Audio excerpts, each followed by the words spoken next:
Hello dynamic traders, welcome back. ಒಂದು stock market ಅಲ್ಲಿ ತುಂಬಾ ಸ್ಟಾಕ್ಸ್ ಗಳಿರುತ್ತೆ, ಬಟ್ ಯಾವ ಸ್ಟಾಕ್ಸ್ ಅಲ್ಲಿ ಪರ್ಟಿಕ್ಯುಲರ್ ಆಗಿ ನಮಗೆ ಫ್ರೆಶ್ ಆಗಿ ಬೈ ಕೊಟ್ಟಿದೆ ಅಥವಾ ಫ್ರೆಶ್ ಆಗಿ ಸೆಲ್ ಕೊಟ್ಟಿದೆ ಅಂತ ಹೇಳಿ ನಮಗೆ ಈ ಒಂದು ರಿಪೋರ್ಟ್ ಅಲ್ಲಿ ನಾವು ಕ್ಲಿಯರ್ ಆಗಿ ನೋಡ್ತಾ ಹೋಗ್ಬೋದು.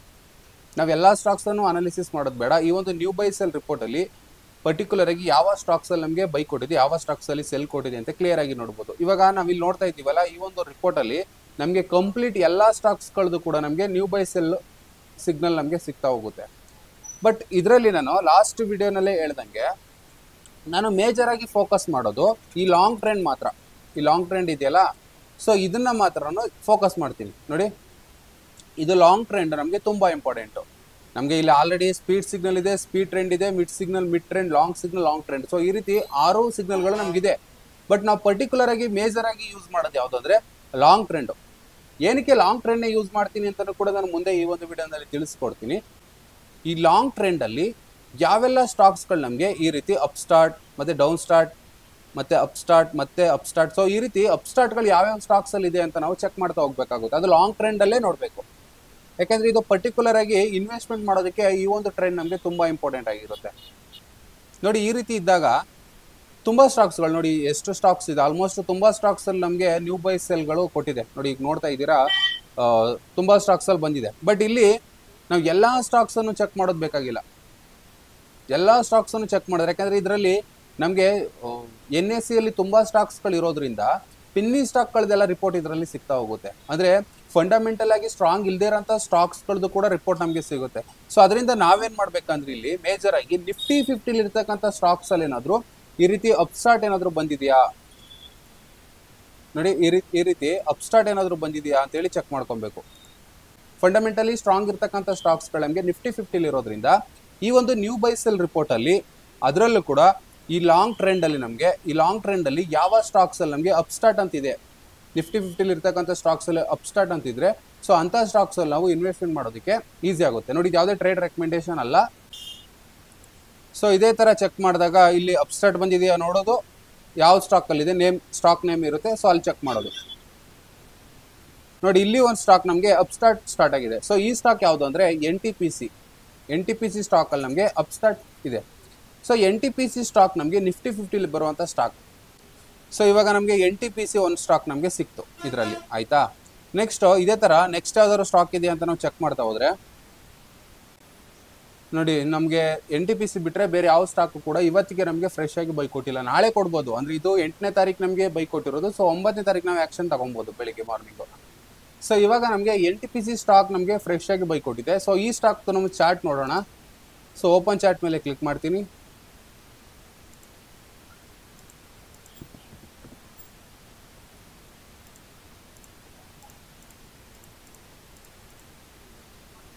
ಸೊ ಇದು ನಮಗೆ NTPC ಚಾರ್ಟ್ ಇದು, ಆಯ್ತಾ. ಸೊ ಇಲ್ಲಿ ನಾನು ಲಾಂಗ್ ಟ್ರೆಂಡ್ ಮಾತ್ರ ಸೆಲೆಕ್ಟ್ ಮಾಡ್ಕೊತೀನಿ. ಏನಕ್ಕೆ ಅಂದ್ರೆ ಲಾಂಗ್ ಟ್ರೆಂಡ್ ಮೇಲೆ ಏನಕ್ಕೆ ನಾನು ಟ್ರೇಡ್ ಮಾಡ್ತೀನಿ ಅಥವಾ ಲಾಂಗ್ ಟ್ರೆಂಡ್ ಮೇಲೆ ಏನಕ್ಕೆ ಫೋಕಸ್ ಮಾಡ್ತೀನಿ ಅಂದ್ರೆ,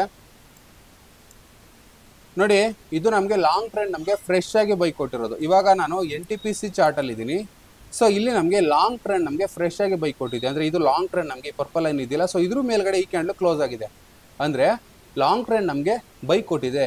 ಅಂದ್ರೆ NTPC ಸ್ಟಾಕ್ ಅಲ್ಲಿ ಡೌನ್ ಟ್ರೆಂಡ್ ಇಂದ ನಮಗೆ ಅಪ್ ಟ್ರೆಂಡ್ಗೆ ಮಾರ್ಕೆಟ್ ಶಿಫ್ಟ್ ಆಗಿದೆ. ನೋಡಿ, ಇದೇ NTPC ಸ್ಟಾಕ್ ಅಲ್ಲಿ ನೀವು ಲಾಂಗ್ ಟ್ರೆಂಡ್ ಮೇಲೆ ನೀವು ಪ್ರೀವಿಯಸ್ ಅಲ್ಲಿ ಚೆಕ್ ಮಾಡೋದಾದ್ರೆ, ಸೊ ಏನಕ್ಕೆ ನಾನು ಲಾಂಗ್ ಟ್ರೆಂಡ್ ಮೇಲೆ ಫೋಕಸ್ ಮಾಡ್ತೀನಿ ಅಂದ್ರೆ, ನೋಡಿ ಲಾಂಗ್ ಟ್ರೆಂಡ್ ಅನ್ನೋದು ಮೇಜರ್ ಟ್ರೆಂಡ್ ಇದು. ಸೊ ಡೌನ್ ಟ್ರೆಂಡ್ ಸ್ಟಾರ್ಟ್ ಆಗ್ತಾ ಇದೆ ಅಂತ ನಮ್ಗೆ ಗೊತ್ತಾದ್ರೆ, ಈ ಲಾಂಗ್ ಟ್ರೆಂಡ್ ಸೆಲ್ ಕೊಟ್ಟಾಗ ನಮಗೆ ಡೌನ್ ಟ್ರೆಂಡ್ ಸ್ಟಾರ್ಟ್ ಆಗ್ತಿದೆ ಅಂತ ಹೇಳಿ ಅರ್ಥ ಮಾಡ್ಕೊಬಹುದು. ಅಥವಾ ನಮಗೆ ಡೌನ್ ಟ್ರೆಂಡ್ ಇಂದ ಮತ್ತೆ ನಮಗೆ ಲಾಂಗ್ ಟ್ರೆಂಡ್ ಏನಾದ್ರು ಬೈ ಕೊಟ್ಟಾಗ ಅಪ್ ಟ್ರೆಂಡ್ ಸ್ಟಾರ್ಟ್ ಆಯ್ತು ಅಂತ ಹೇಳಿ ಅರ್ಥ ಮಾಡ್ಕೊಬಹುದು. ಅರ್ಥ ಆಯ್ತಾ. ಸೊ ಅದರಿಂದ ಲಾಂಗ್ ಟ್ರೆಂಡ್ ಬೈ ಕೊಟ್ಟಾಗ ಬೈ ಮಾಡೋದು, ಅದೇ ಲಾಂಗ್ ಟ್ರೆಂಡ್ ಸೆಲ್ ಕೊಟ್ರೆ ಸೆಲ್ ಮಾಡೋದು. ಜೊತೆಗೆ ಲಾಂಗ್ ಟ್ರೆಂಡ್ ಮತ್ತೊಂದೇನು ಬೆನಿಫಿಟ್ ಅಂದ್ರೆ, ತುಂಬಾ ಸಲ ಮಾರ್ಕೆಟ್ ಈ ರೀತಿ ಮೇಲೆ ಹೋಗ್ಬೇಕಾದ್ರೆ ಈ ಲಾಂಗ್ ಟ್ರೆಂಡ್ ಸಪೋರ್ಟ್ ತಕೊಂಡು ಮತ್ತೆ ಮೇಲೆ ಹೋಗುವಂತ ಚಾನ್ಸಸ್ ಇರುತ್ತೆ. ನೋಡಿ ಅದೇ ತರ ಇಲ್ಲಿ ಈ ರೀತಿ ಬಂದು ಈ ಲಾಂಗ್ ಟ್ರೆಂಡ್ ಸಪೋರ್ಟ್ ತಕೊಂಡು ಮತ್ತೆ ಮೇಲೆ ಹೋಗೋ ಚಾನ್ಸಸ್ ಇರುತ್ತೆ. ಅಂದ್ರೆ ಇದು ಒಂಥರ ಸಪೋರ್ಟಿವ್ ಆಗಿ ಕೆಲಸ ಮಾಡ್ತಾ ಇರುತ್ತೆ. ಸೊ ಅದರಿಂದ ನಾವು ಈ ಲಾಂಗ್ ಟ್ರೆಂಡ್ ಫಾಲೋ ಮಾಡೋದ್ರಿಂದ ವೆಲ್ತ್ ಗ್ರೋತ್ ಚೆನ್ನಾಗುತ್ತೆ. ಸೊ ಇಲ್ಲಿ ನೋಡಿ, ಈ ಸ್ಟಾಕ್ ನೀವು ನೆಕ್ಸ್ಟ್ ಡೇ ಬೈ ಮಾಡಿದ್ರು ಕೂಡ, ಇದು 12th ಮೇ, ನೋಡಿ ಇಲ್ಲಿ ಡೇಟ್ ಇದೆ 12th ಮೇ ಅಲ್ಲಿ ನೀವು ಈ ಒಂದು ಸ್ಟಾಕ್ ಅನ್ನು ನೀವು ಬೈ ಮಾಡಿದ್ರು ಕೂಡ ನಿಮ್ಗೆ ಎಲ್ಲೂ ಕೂಡ ನಿಮ್ಗೆ ಈ ಒಂದು ಲಾಂಗ್ ಟ್ರೆಂಡ್ ಸೆಲ್ ಕೊಟ್ಟಿಲ್ಲ. ನೋಡಿ ಈ ರೀತಿ ಸಪೋರ್ಟ್ ತಕೊಂಡು ಮಾರ್ಕೆಟ್ ಮೇಲೇನೆ ಹೋಗಿದೆ. ನೋಡಿ ಈ ರೀತಿ ಸಪೋರ್ಟ್ ತಗೊಂಡೆ ನಮಗೆ ಈ ಲಾಂಗ್ ಟ್ರೆಂಡ್ ಸಪೋರ್ಟ್ ತಗೊಂಡೆ ಮಾರ್ಕೆಟ್ ಕಂಟಿನ್ಯೂಸ್ ಆಗಿ ನಮಗೆ ಮೇಲೆ ಹೋಗ್ತಾನೆ ಇದೆ. ಸೊ ಮೇಲೆ ಹೋಗ್ತಿರ್ಬೇಕಾದ್ರೆ ನೋಡಿ ಇಲ್ಲಿ ನಮಗೆ ಈ ಲಾಂಗ್ ಟ್ರೆಂಡ್ ನಮಗೆ ಸೆಲ್ ಕೊಡ್ತು, ಕರೆಕ್ಟಾ? ನೋಡಿ ಇಲ್ಲಿ ನಮಗೆ ಈ ಒಂದು ಲಾಂಗ್ ಟ್ರೆಂಡ್ ನಮಗೆ ಸೆಲ್ ಕೊಡ್ತು. ಇಲ್ಲಿ ಸೆಲ್ ಕೊಟ್ಟಾಗ ಏನು ಮಾಡ್ತೀವಿ, ಈ ಸ್ಟಾಕನ್ನು ಎಕ್ಸಿಟ್ ಮಾಡ್ತೀವಿ. ನೆಕ್ಸ್ಟ್ ಡೇ ಓಪನಿಂಗ್ ಪ್ರೈಸಲ್ಲಿ ನಾವು ಈ ಸ್ಟಾಕನ್ನು ಎಕ್ಸಿಟ್ ಮಾಡ್ತೀವಿ. ಸೊ ಇದು ಓಪನಿಂಗ್ ಪ್ರೈಸು ಆಲ್ಮೋಸ್ಟ್ ನಮಗೆ 310 ಹತ್ತತ್ರ ಸೆಲ್ ಕೊಟ್ಟಿದೆ, ಅಂದರೆ 18 ಜನವರಿ. ಸೊ ನಾವು ಬೈ ಮಾಡಿದ್ದೆಷ್ಟು ಮೇ ಮಂತಲ್ಲಿ ಬೈ ಮಾಡಿ ಜನವರಿ ಮಂತು ಆಲ್ಮೋಸ್ಟ್ 300, ಅಂದರೆ ನಾವು 180ಗೆ ಬೈ ಮಾಡಿ 310ಗೆ ನಾವು ಎಕ್ಸಿಟ್ ಮಾಡಿದ್ರು ಕೂಡ ಆಲ್ಮೋಸ್ಟ್ ಒಂದು 70 to 80% ರಿಟರ್ನನ್ನು ನಾವು ಈ ಒಂದು ಸ್ಟಾಕ್ಸಲ್ಲಿ ಅರ್ನಿಂಗ್ ಮಾಡಿದೆ. NTPC ಸ್ಟಾಕ್ಸಲ್ಲಿ ನಾವು ನೋಡಿದ್ವಿ. ಮೇಯಿಂದ ಜನವರಿವರೆಗೆ ಅಂದರೆ ಆಲ್ಮೋಸ್ಟ್ ಒಂದು 7 ಮಂತ್ಸಲ್ಲಿ 70 to 80% ರಿಟರ್ನ್ ಅಂದರೆ ಒಂದು ಒಳ್ಳೆ ಯೂಸ್ ರಿಟರ್ನ್ ಅದು. ಅಂದರೆ ಲಾಂಗ್ ಟ್ರೆಂಡನ್ನು ಫಾಲೋ ಮಾಡೋದ್ರಿಂದ ಯಾವ ರೀತಿ ನಮಗೆ ಪ್ರಾಫಿಟಬಲ್ ಪರ್ಸೆಂಟೇಜ್ ಸಿಗುತ್ತೆ ಅಂತೇಳಿ ನಾನು ತಿಳಿಸ್ಕೊಡ್ತಾ ಇರೋದು ಅಷ್ಟೇ. ಒಂದು ಪ್ರೀವಿಯಸ್ ಒಂದು ಬ್ಯಾಕ್ ಟೆಸ್ಟ್ ಆಗಿ ನಾನು ನಿಮಗೆ ತಿಳಿಸ್ಕೊಡ್ತಾ ಇರೋದು.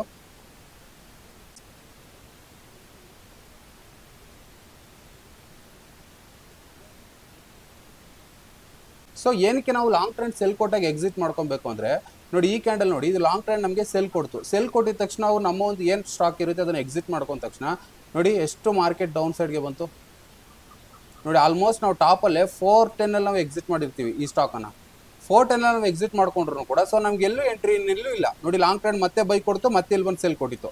ಸೊ ಇಲ್ಲಿ ನಾವು ಕಾಸ್ಟ್ ಟು ಕಾಸ್ಟ್ ಎಕ್ಸಿಟ್ ಮಾಡ್ಕೊಂಡ್ರು ಅಥವಾ ಒಂದು ಸ್ಮಾಲ್ ಪ್ರಾಫಿಟಲ್ಲಿ ಎಕ್ಸಿಟ್ ಆದ್ರೂ ಕೂಡ ನೆಕ್ಸ್ಟ್ ನಮ್ಗೆ ಇಲ್ಲೆಲ್ಲೂ ನಮಗೆ ಲಾಂಗ್ ಟ್ರೆಂಡ್ ನಮಗೆ ಡೌನ್ ಟ್ರೆಂಡಲ್ಲೇ ಇದೆ. ಸೊ ಅದರಿಂದ ನಾವು ಇಲ್ಲಿ ನಮ್ಮ ಒಂದು ಕ್ಯಾಪಿಟಲ್ನ ಬೇರೆ ಸ್ಟಾಕ್ ಹೋಗಿ ಇನ್ವೆಸ್ಟ್ಮೆಂಟ್ ಮಾಡ್ಬೋದು ನಾವು, ಆಯ್ತಾ?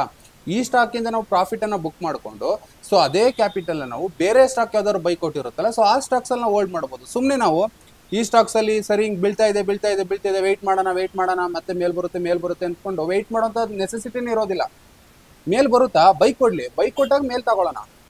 ಇಲ್ಲಿ ನೀವು ಇನ್ನೊಂದೇನು ಅರ್ಥ ಮಾಡ್ಕೊಬೇಕು ಅಂದರೆ, ನಿಮ್ಮ ಹತ್ರ ಏನು ಕ್ಯಾಪಿಟಲ್ ಇರುತ್ತೆ ಆ ಕ್ಯಾಪಿಟಲಲ್ಲಿ ಎಷ್ಟು ಪರ್ಸೆಂಟೇಜನ್ನು ನೀವು ಯಾವ ಸ್ಟಾಕ್ಸ್ ಮೇಲೆ ಎಷ್ಟು ಸ್ಟಾಕ್ಸ್ ಮೇಲೆ ಯೂಸ್ ಮಾಡಬೇಕು ಅನ್ನೋದು ತುಂಬ ಇಂಪಾರ್ಟೆಂಟು. ಇವಾಗ ನೋಡಿ NTPC ಬೈ ಕೊಟ್ಟಿದೆ ಅಂದ್ಕೊಂಡು ನಿಮ್ಮ ಓವರ್ ಆಲ್ ಕ್ಯಾಪಿಟಲ್ನೆಲ್ಲ ಒಂದೇ ಸ್ಟಾಕ್ಸ್ ಮೇಲೆ ಇನ್ವೆಸ್ಟ್ಮೆಂಟ್ ಮಾಡೋದು ರಾಂಗ್ ಡಿಸಿಷನ್ ಆಗುತ್ತೆ. ನೀವು ಪರ್ಫೆಕ್ಟಾಗಿ ನಿಮ್ಮ ಹತ್ರ ಏನು ಕ್ಯಾಪಿಟಲ್ ಇರುತ್ತೆ ಆ ಕ್ಯಾಪಿಟಲ್ನ ಎಷ್ಟು ಸ್ಟಾಕ್ಸ್ಗಳಿಗೆ ಮೇಲೆ ಇನ್ವೆಸ್ಟ್ಮೆಂಟ್ ಮಾಡಬೇಕು. ಯಾಕೆಂದರೆ ಇವಾಗ NTPC ಬೈ ಕೊಟ್ಟಿರುತ್ತೆ, ನಾಳೆಗೆ ಇನ್ನೊಂದು ಸ್ಟಾಕ್ ಬೈ ಕೊಡುತ್ತೆ. ಸೊ ಅವಾಗ ಆ ಸ್ಟಾಕ್ ತಗೊಳ್ಳೋಕ್ಕೆ ನೀವು ಆಲ್ರೆಡಿ ಎಲ್ಲ ಕ್ಯಾಪಿಟಲ್ನ ಈ ಸ್ಟಾಕ್ ಮೇಲೆ ಯೂಸ್ ಮಾಡಿಬಿಟ್ರೆ ನಾಳೆಗೆ ಮತ್ತೆ ಬೇರೆ ಸ್ಟಾಕ್ ಬೈ ಕೊಟ್ಟಾಗ ಆ ಸ್ಟಾಕ್ ಮೇಲೆ ಯಾವ ರೀತಿ ಇನ್ವೆಸ್ಟ್ಮೆಂಟ್ ಮಾಡ್ತೀರಾ? ಸೊ ಅದರಿಂದ ನೀವು ಒಂದೊಂದು ಪರ್ಟಿಕ್ಯುಲರ್ ಆಗಿ ಒಂದು ಸ್ಟಾಕ್ಗೆ ಎಷ್ಟು ಇನ್ವೆಸ್ಟ್ಮೆಂಟ್ ಮಾಡಬೇಕು, ಎಷ್ಟು ನಿಮ್ಮ ಕ್ಯಾಪಿಟಲಲ್ಲಿ ಎಷ್ಟು ಪರ್ಸೆಂಟೇಜನ್ನು ಯೂಸ್ ಮಾಡಬೇಕು ಅಂತೇಳಿ ನಿಮಗೆ ಅದ್ರ ಬಗ್ಗೆ ಅವೇರ್ನೆಸ್ ಇರಬೇಕಾಗಿರುತ್ತೆ.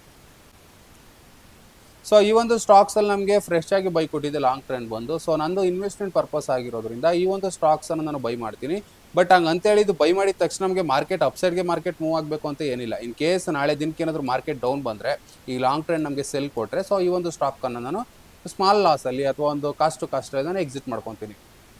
ನೋಡಿ ಇದು ಯಾವುದೇ ಟ್ರೇಡ್ ರೆಕಮೆಂಡೇಷನ್ ಅಲ್ಲ, ಜಸ್ಟ್ ಇದೊಂದು ಎಜುಕೇಷನಲ್ ಪರ್ಪಸ್ಗೋಸ್ಕರ ನಿಮ್ಗೆ ಹೇಳ್ತಾ ಇರೋದು. ಈ ಡೈನಾಮಿಕ್ ಸಿಸ್ಟಮ್ ಯಾವ ರೀತಿ ವರ್ಕ್ ಆಗುತ್ತೆ ಅಂತ ನಿಮ್ಗೆ ತಿಳಿಸ್ಕೊಡೋಕ್ಕೋಸ್ಕರ ನಾನು ಜಸ್ಟ್ ಇದನ್ನು NTPC ಬೈಕ್ ಕೊಟ್ಟಿರೋದ್ರಿಂದ ನ್ಯೂ ಬೈ ಸೆಲ್ ರಿಪೋರ್ಟಲ್ಲಿ ಈ ಒಂದು ಸ್ಟಾಕ್ ಇರೋದ್ರಿಂದ ಈ ಒಂದು ಸ್ಟಾಕನ್ನು ನಿಮಗೆ ಎಕ್ಸಾಂಪಲ್ ಆಗಿ ತಗೊಂಡು ನಾನು ತಿಳಿಸ್ಕೊಡ್ತಾ ಇದ್ದೀನಿ ಅಷ್ಟೇ.